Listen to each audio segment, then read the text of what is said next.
Good day, boaters. Keith McGowan here, the Outboard Dad, here to help you have a better boating experience. Today we're going to continue on with our 90 horsepower Johnson. If you remember, we did the carburetors. So like, subscribe, send me any comments that you have. Let me know what you think the value of this motor is. What should I put it up for sale for? Carbs are rebuilt. Lower unit was good. We were just able to change the oil in the lower unit. There was no water in it. Pressure test held. We did do a new water pump. The shift shaft seal was a little bit stuck. We did lube it up and we got that shifting properly. And again, pressure test without any challenges. We're going to put that lower unit on now. You'll notice here another thing that I did. So when I worked my power tilt and trim up and down, I noticed there was a little bit of rust on this motor. So I kind of sanded it a little bit, chipped off any of the chunks that were there, and then I went ahead and put Rust-Oleum rusty metal primer on that. Now when we rig the motor up, I'm going to do the other side, make sure it's good. So it's not eaten away at, it's not deteriorated, it just had a lot of surface rust on it. Someone had brushed on some type of a rust proof that really helped it last for a while, but some of it had broken through. I'm a big fan of the rusty metal primer from Rust-Oleum. It has a high content of zinc in it, which really helps coat it. So like I said, we'll coat the other side as well. In the meantime, don't forget my used outboard motor buying guides for sale on Amazon right now for $20. If you send me proof of purchase to keith@outboarddad.com, I'm offering a free half-hour session over the phone, a $250 value, to help you with a motor you're looking to buy or maybe a boat that you're looking to buy, and we can go over some basics and help you have a better chance at a better boat that's going to have more enjoyment. That's what it's all about here at my channel, The Outboard Dad. I want to help you have a better boating experience. How do we get there? Well, we get there by maintenance, making sure we do our checks before we buy and before we spend money. And then spare motors are not a bad idea. You watch some of my videos, having a spare motor exactly like the one you have, even if it's a junker, there's several parts you may be able to use off it and save thousands. So don't miss my outboard buying guide. It's going to help you save thousands. So let's get this lower unit together. I did already put some grease in all the holes. I greased up all the bolts. We just have to grease the top of our spline where our lower unit goes up into our crankshaft to make sure it comes out next time that it's needed for the next time someone changes the water pump out. So we're ready to go ahead and install this. All right, I got that shaft all lubed up. I made sure everything was good here. Now, if you remember, we did have carburetor leaks, and we do have a lot of oil in here. Now, I pressure washed this, I flushed it out, I even sprayed some brake cleaner down in there, but even the last time when I squirted that fuel in there, and it leaked before I discovered that the bowls were warped, then it ran down here, so I can see it right in here. I'd wipe it off and show you my finger, but these gloves are black, so I wouldn't be able to see it. So we are going to get some of that when we run this motor. It's going to have to kind of clean itself out over time. But look, extra oil inside all this aluminum is just going to make it last longer. So we'll have to run some of it off, but let's get that lower unit together. There is a little exhaust, kind of a, what do they call that? I'm not sure what they call that. I have to look up the part, but there's a little transition piece that goes up inside here with a rubber gasket on the top and bottom, so the exhaust goes through here. And we're going to get that on this lower unit, and we'll pick it up, get a couple bolts started. This time, rather than using the strap, I tilted it all the way up, took a suggestion from one of my YouTubers out there, one of my YouTube guys who send me comments, and maybe it'll be a little easier to put it together. So let's give it a shot and find out. So here's the exhaust section I was talking about. I'm going to go ahead and put that in the lower unit. I don't think it'll stay in here. Maybe it will stay in here. Let's see. If we can get it in here and make sure it's lined up properly, well, it looks like it will stay in here. So that makes it a little easier. We'll put that in there first. I want to make sure it's in all the way, and then we'll get our lower unit on. I'm going to stick a bolt up here so I can grab it when I'm ready. Nice clean lower unit. It does have a little broken skeg, but it usually doesn't hurt things too much. So we want to make sure we line up our shift shaft and our drive shaft. Now I also want to make sure that my water tube is lined up properly. Make sure that that goes inside properly. Maybe this cup needs to go down because now it seems to be a little in the way. Well, we were able to get it. So now we're at the point where probably need to turn that flywheel a little bit. So this is where that strap really would help me. So I'm gonna have to kind of spin my flywheel, try and line up my shaft, my spline, and I think we may have it. Yes, we do.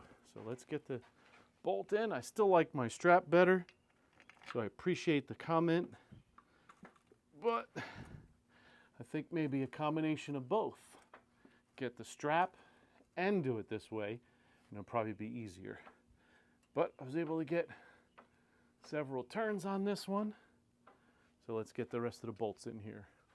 All these bolts are greased up really good, all the way. I don't just do the threads, all the way, so they don't get corroded inside their respective holes here. Got a large one, the 5/8 one that goes in here, and let's tighten these up. We want to make sure as we're tightening this up that we're tightening it evenly all the way around, not just tightening one bolt all the way up.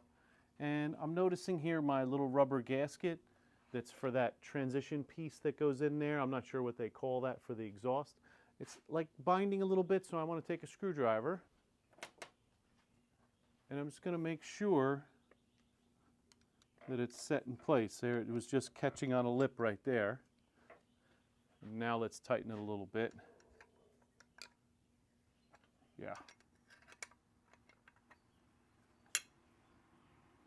Just to be seating a little closer in place.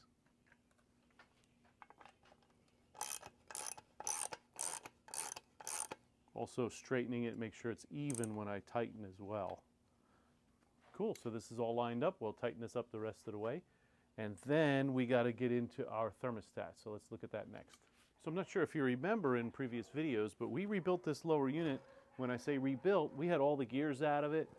We went ahead and put new seals in. So this is really cleaned up nice. You can take a look inside here to show you how clean this is. Right, even though it has a little broken skeg here, if somebody hits something, this is still really in clean shape. This motor is really, really in clean shape. We have power tilt and trim that's very clean. Other than that little rust on that motor, it was really just surface rust. It's nothing. I've seen them last for 10, 15 years that way if they're maintained properly. So now that we got this tightened up, let's lower it down and then we'll work on those thermostats.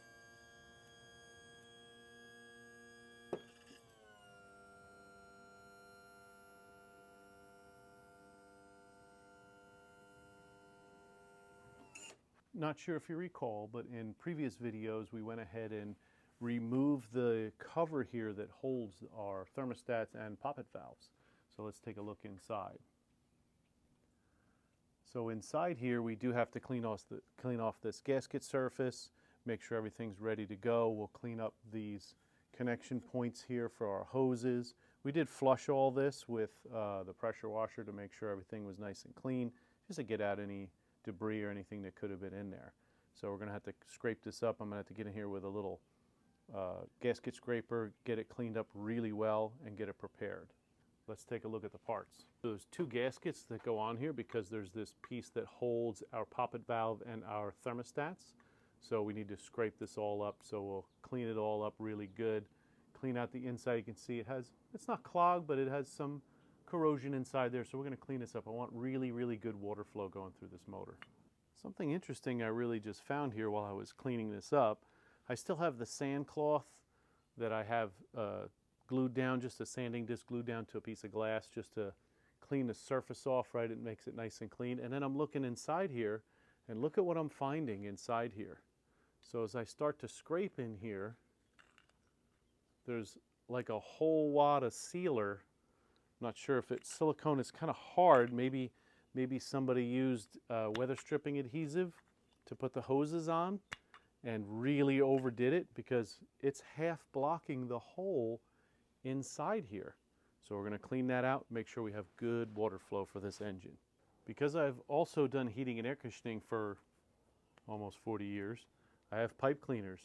I love these pipe cleaners because I can get in here and I can work that crap out of there and make sure. Now sometimes I'll cut this off and put it on a drill and get it in there, but look how clean that is now compared to this one. right? So we're going to get these all nice and cleaned up before we put this back together. So if you watch my channel at all, you know how much I love and get excitement out of a good manual.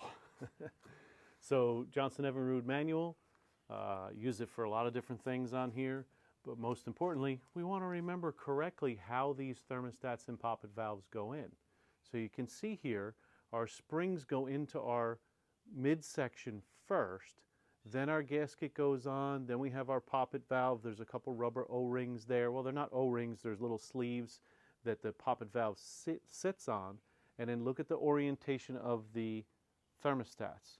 And there is a gasket, a cork gasket too. So we want to make sure we line all that up, because it's going to be a little tricky to hold all that together while we're trying to put it in with a little sealer on the gaskets. It's going to be a little messy and a little fun, but we'll figure it out. Let me show you what we're going to do. Okay, we got our surfaces clean now. We got this part clean now. It's kind of like a midsection. I don't know what you call this. It's what holds the thermostats. And we're going to do an assembly. We're going to get a little of my famous, I love that Motorcraft silicone, because it also gives me a little bit of working time too, because we're going to have to get in there, and I have to set up my camera a little differently, hang it from the ceiling or something so you can see this, and then we'll get this done. I did clean out the threads. I did run a chase out the threads, and I also ran a drill bit through all the holes where the bolts go through, and we're going to put a little lube on that. I want to make sure that I don't excess lube it like I do the lower unit, because I want to be sure I don't get any lube where my sealer is, because I want this all to seal up nicely. It does have gaskets, so it'll probably be okay, but I want to be as precautionary as I can. So we'll do that in the next episode, so please like, subscribe, send me any comments that you have, and let me know what you think this motor is worth when it's done. New thermostats, new seals on the lower unit, as well as new lower unit oil. The oil was fine, but we pulled it apart anyway, cleaned it all out, because we thought it had a shift problem, and it turned out it was the O-rings around the shifter that had expanded. Sometimes people spray, or I'll bet you the fuel and oil that was leaking from the carburetor ran down there and it expanded. Anytime you have petroleum, it'll expand that rubber, and I bet you that was squeezing on that shaft so hard, that's why we couldn't shift it. So we got all new parts in there, new thermostats, new water pump. We'll probably throw a set of plugs in it before we sell it too. We did the compression test, it was good. This should be a beautiful running motor for years to come for somebody. So you let me know what you feel the value is, and we'll put these thermostats and this poppet valve all set up. I'll show you how it goes in our next episode.